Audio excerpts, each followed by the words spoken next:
মৌমিতা দেবনাথ।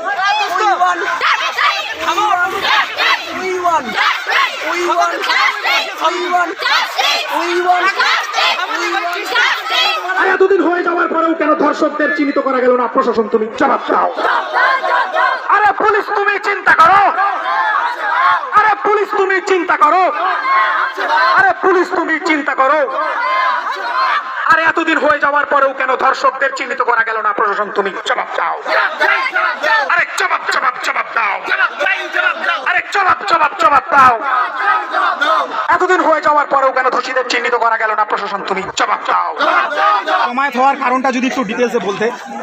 আমাদের দিদি মৌমিতা দেবনাথ, যিনি ধর্ষণের কারণে মারা গিয়েছেন, তার বিচার চাই। এখানে সমস্ত মা বোনেরা এবং দাদারাও সবাই একত্রিত হয়েছি। আমাদের ক্লাবের থেকে একটা পদযাত্রা আয়োজন করেছে। এই দিদি যাতে বিচার চাই, দোষীদের যাতে ফাঁসি হয়।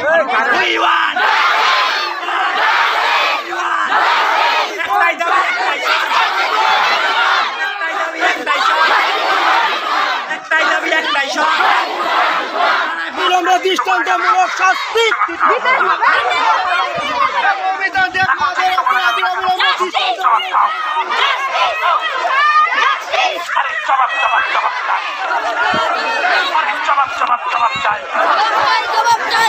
আরে পুলিশ, তুমি চিন্তা করো।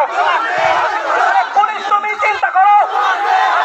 আরে পুলিশ, তুমি চিন্তা করো। আরে পুলিশ, তুমি চিন্তা করো। পুলিশ, তুমি চিন্তা করো। 10 দিন পেরিয়ে যাওয়ার পরেও এখনো কেন দোষীদের চিহ্নিত করা গেল না? প্রশাসন, তুমি জবাব দাও।